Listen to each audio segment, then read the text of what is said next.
Yo, what's up, everybody? My name is JY Sharif.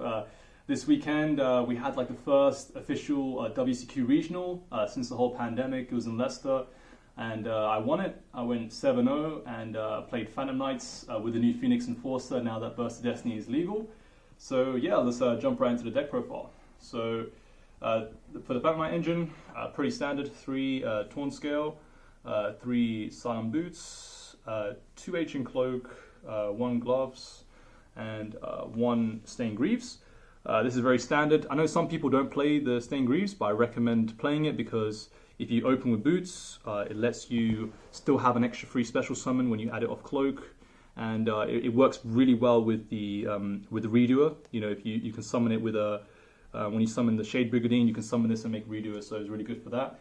And if you open Tour Guide and any PK, you can send this to summon the PK from your hand and to combo with it. So it works really well with that as well. So definitely recommend playing it. So very standard lineup for the PKs. And then we have 3 Tour Guide, standard, 1 Graph and 1 Seer. I know some people play Libic, some people play Scarm. I don't think those are necessary. I was testing Scarm for quite a bit, but you don't actually need the Scarm to search Tour Guide for the follow-up, mainly because we have Celestial now with the Enforcer package. So Celestial means you draw 2 in your next turn, so you don't actually need to play the Scarm, because the Scarm is a bit of a brick. Seeing the BAs are not very good. They're okay if you can make Cherubini like an extender, but generally you don't want to see those cards. But drawing these aren't so bad, as long as you draw a way to be able to play, because you usually can use Scale to discard them, to utilize them. So that's pretty standard as well. And then we have, for the Warrior extenders, 2 Kagamusha Knight. Not 3 because it's going to clog. 1 Jump Forward. I like this because it gives you a variety of extenders. With Rotor, you have 2 copies of Forward and 3 copies of Kagamusha Knight. And that's for the Warriors. And then we have 1 Psychic Wheeler and 1 Psychic Tracker. Again, just having a variety of extenders is really good. And these are really nice for the fact they don't activate as effects, so they don't lose to Appaloosa. So, you can just normal, special, and make like a Break Sword or something to be able to beat over Appaloosas. And then we have 1 Jackalope and 1 Ness and Tsushinoko. So for the dangers, again, good extenders, pretty standard. And I played 1 Terratop and 1 Takatomborg. I really like Terratop because it's like an extra tour guide, but doesn't use your normal.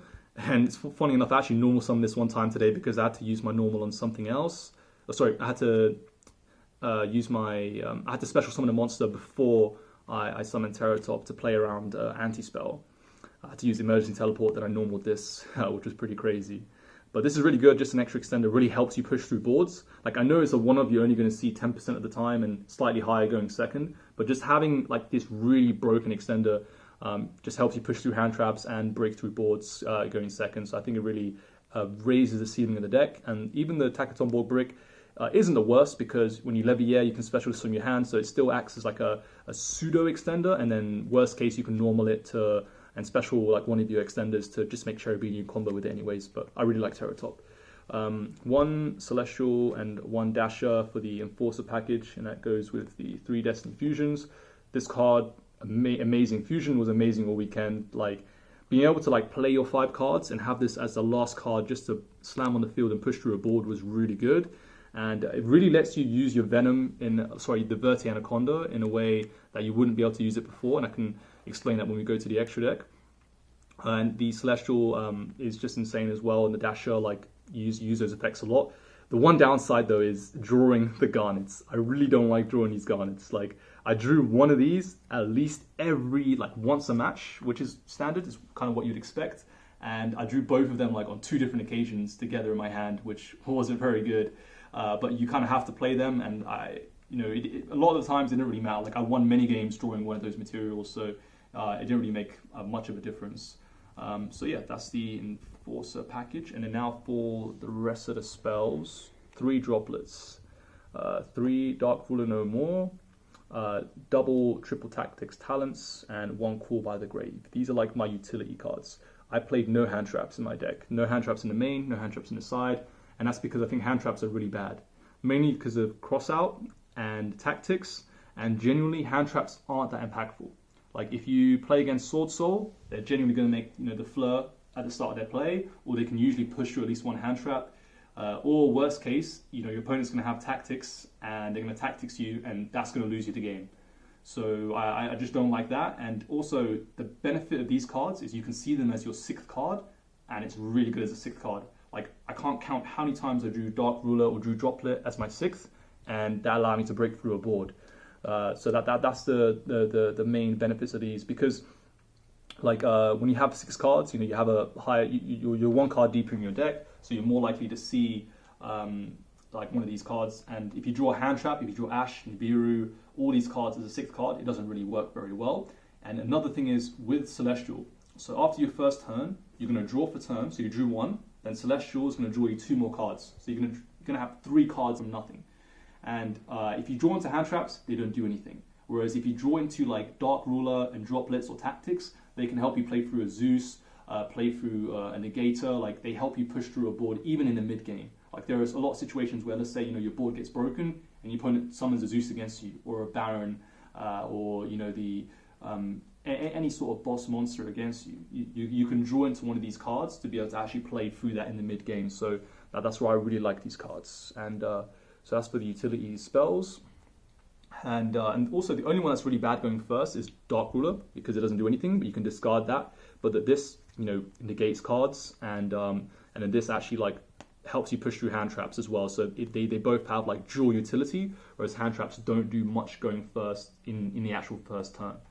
And then 1 E-Telly, I didn't play 2 because I really just didn't want to. I wanted to have a variety of extenders, and didn't want to lose to cards like Imperial Order, and also I didn't want to. So essentially, since you're drawing a lot more with the Celestial, I don't want to ever see a dead E-Telly, especially if I'm only playing 2 psychic targets. I don't want to use one of them and then potentially use E-Telly, or just it might. I haven't actually checked the math. It's literally just from experience. So I had a few occasions where I would draw dead E-Tellys or draw them together. So I guess it's just me being biased, but I haven't done a math on it, so it is whatever. And then 1 Rotor, pretty standard, any card in your deck. And then the traps, 3 Fog, 1 Wing, and 1 Shade. All of them, really good. I was playing the sword before, to boost Appaloosa, but after speaking with Luke Parks, he actually mentioned that this has really good applications, and that it has a lingering effect. So even if they like Lightning Storm you and you have this set, you can use it to protect your Appaloosa from dying once that turn. And also, like, it's better for the Scythe combo, although I didn't actually play the Scythe combo. But yeah, I do find this to be a lot better than the Wing, just for the lingering effect it has. So that's the main deck, 45 cards. And now onto the side deck, we have 2 Book of Eclipse. This was like my kind of secret tech. I actually won me like 2 games, I think. One against Prank Kids when I had nothing, and I just set this and booked their prank. And even though they drew in the end phase, it gave me the turn to be able to actually win the game. And the reason I put this in is because I already have like 6 board breakers in my deck. So I have triple droplets, triple ruler. This just gave me 2 more. So like going second, I was more likely to see them. And also Sword Soul are going to side anti-spell against you going second. So anti-spell is going to turn off your Dark Ruler. So at least I have triple droplets and triple Book of Eclipse to at least force a negation, like force the fleur, or be able to potentially book their board. And then against the bird deck, I didn't play any birds. Like I played 3 Sword Soul, but no birds. Basically, there's a combo where they can actually negate Order or negate Droplet. I mean negate Dark Ruler or negate Droplets with a Tri-Brigade Oath.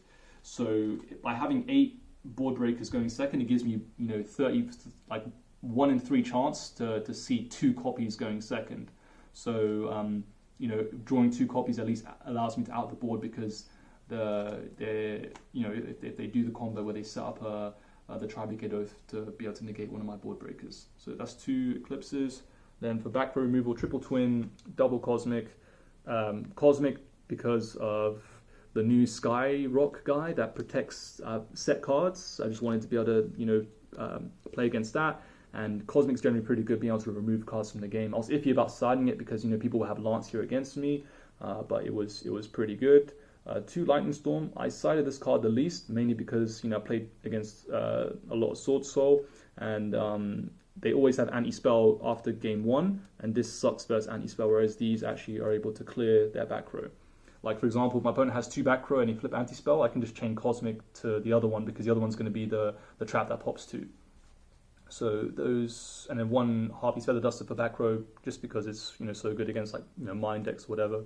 And then 1 red reboot. Again, any combo deck that can OTK should play this because it's just a free win against back row decks. And lastly, we have 2 Solemn Judgments and 1 Imperial Order. This is my going first package. Judgment's insane. Order should be banned. It's such an unfair card. And then Barbar for time. I didn't actually go into time at all up until the last round, round 7, where I was already up game 1 and my opponent was down in life and time. But every deck has a way to do damage. Like Prank Kids have Lamseas or Dropseas to gain. Swordsaw have Long Yon, and like loads of decks have inherent engine ways to burn damage.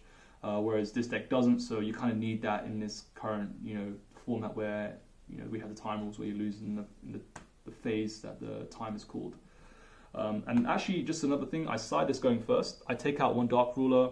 So what I do is I'll side out, like if I'm going first, and I'm playing just against like a combo deck, 3 Dark Ruler will come out and 1 Droplet for these, just because this is an extender and helps me make Appaloosa, you know, when I can make Cherubini. So just an extender with Cherubini, and then these just obviously win you the game going first. And then now for the extra deck, you know, my 1 Trunks Field Center. And then we have 1 Enforcer, 1 Link Spider, 1 Verti Anaconda. So that's for the Enforcer package. So with 3 Fusion Destiny, this card actually becomes so much better because like going second, I can do stuff like make this and use the effect. They'll negate it because they kind of have to, and then I can still summon because the effect says also. So if this is negated, it means you're not restricted for the rest of the turn. So I can still do stuff like make Rusty or make Access Code, or, you know, and then the best situations are like when you use this and you still have the Fusion Destiny in your hand, so they'll negate this and you can still play the Fusion Destiny from your hand. It's like, it's so powerful to like force out negates. It gives the deck like a high ceiling. And then we have 1 Cherubini and 1 Rusty. You know, nothing more to be said. These cards are really, really insane.